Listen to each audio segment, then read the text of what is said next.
The Israeli society had surrounded itself with shields, with walls, not only physical walls, but also mental walls.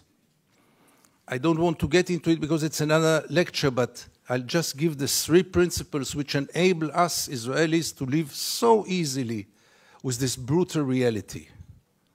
A, most of the Israelis, if not all of them, deeply believe that we are the chosen people.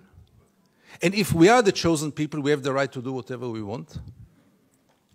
B, there were more brutal occupations in history. There were even longer occupations in history, even though the Israeli occupation gets to quite a nice record.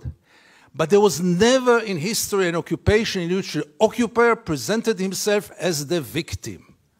Not only the victim, the only victim around. This also enables any Israeli to live in peace because we are the victims. The other day, Professor Falk spoke about this dual strategy of Israel of being a victim on one hand and manipulating on the other hand. After what happened in Paris and in Copenhagen with the terror attacks, Benjamin Netanyahu came with the notion all the Jews must come to Israel. It's the safest place for the Jews in the world. It's a shelter for the Jews in the world. Which is wrong, because Israel is today the most dangerous place on earth for Jews, but let's put it aside. It was only 24 hours later when he said Israel is an existential threat under the Iranian bomb. And I asked myself, how can you dare call Jews to come and to join this suicidal project when the Iranians are going to bomb us?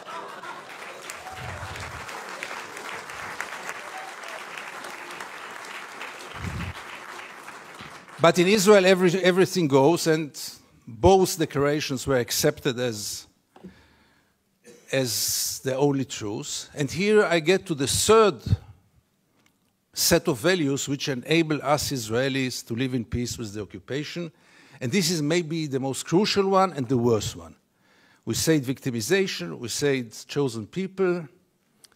When I say victimization, it goes without saying we have to mention the Holocaust and the unforgettable Mrs. Golda Meir that the American jury had exported to Israel. She said once, this unforgettable woman, that after the Holocaust, the Jews have the right to do whatever they want.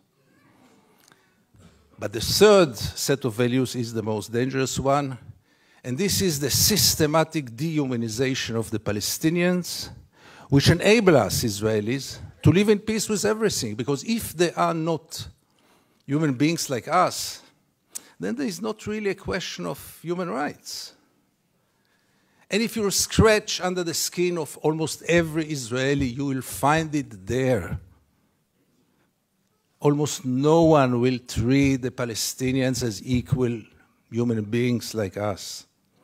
I once wrote that we treat the Palestinians like animals, and I got so many protest letters from animal rights organizations. Rightly so.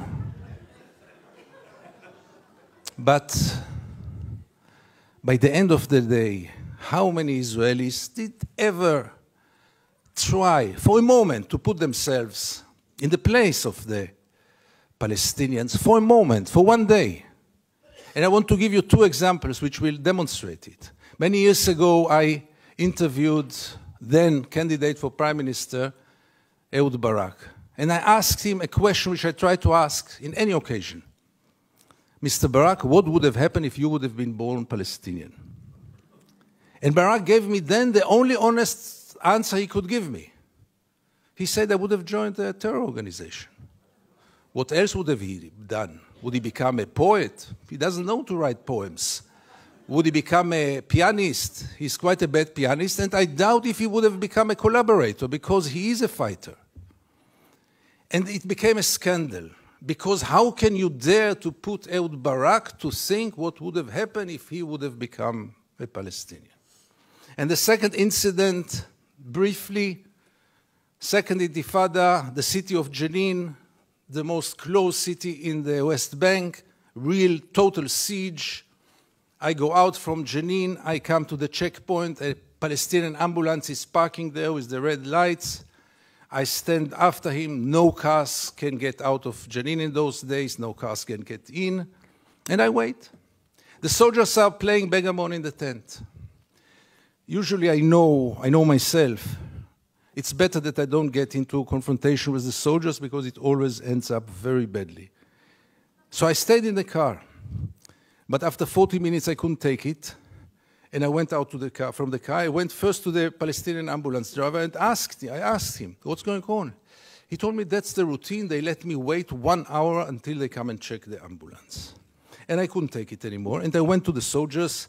It became a confrontation. But the question that I asked them, which really brought them to direct their weapons toward me, was one.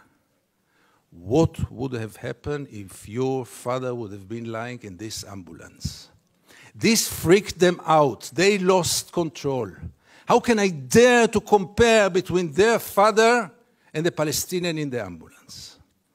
And this set of beliefs that they are not human beings like us enable us, Israelis, to live in so much peace with those crimes, ongoing crime for so many years, with losing any kind of humanity, values. I heard today people talk about Jewish values.